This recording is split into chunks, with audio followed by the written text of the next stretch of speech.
spine-tingling sight to see Her Majesty return to Buckingham Palace for the last time.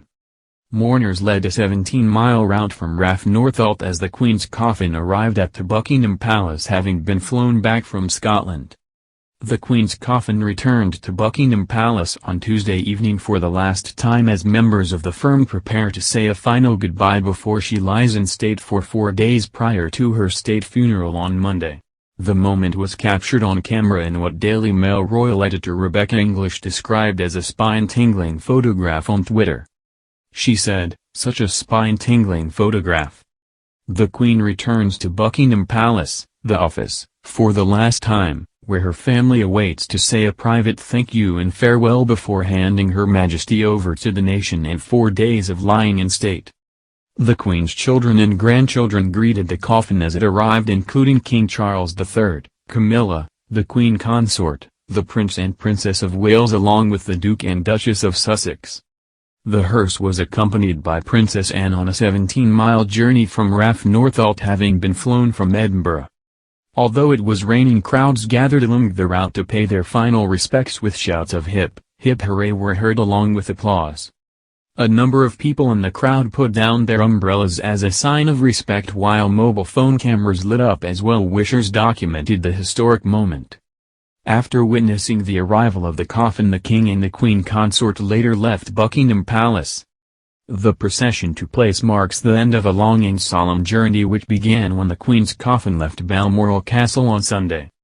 In a statement released on Tuesday, the Princess Royal said it had been an honor and a privilege to accompany her mother's coffin on its final journey, having traveled with the Queen's coffin from Balmoral Castle. She said, "Witnessing the love and respect shown by so many on these journeys has been both humbling and uplifting.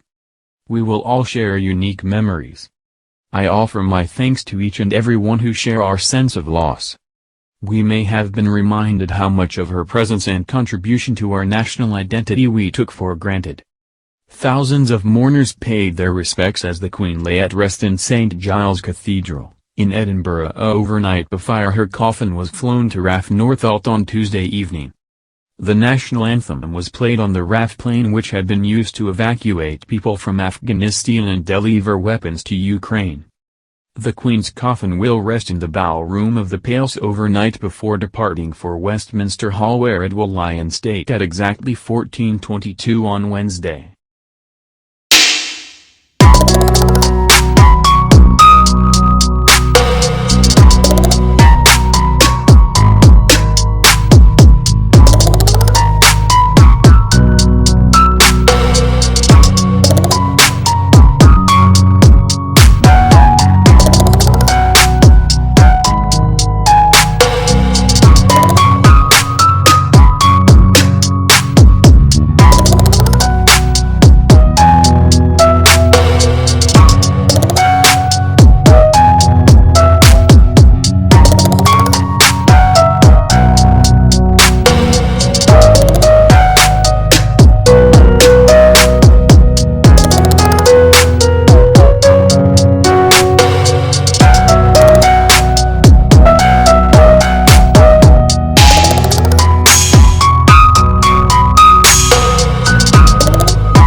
Cathedral, in Edinburgh overnight before her coffin was flown to RAF Northolt on Tuesday evening.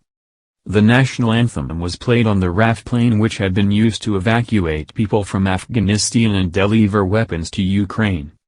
The Queen's coffin will rest in the ballroom of the Palace overnight before departing for Westminster Hall where it will lie in state at exactly 14:22 on Wednesday.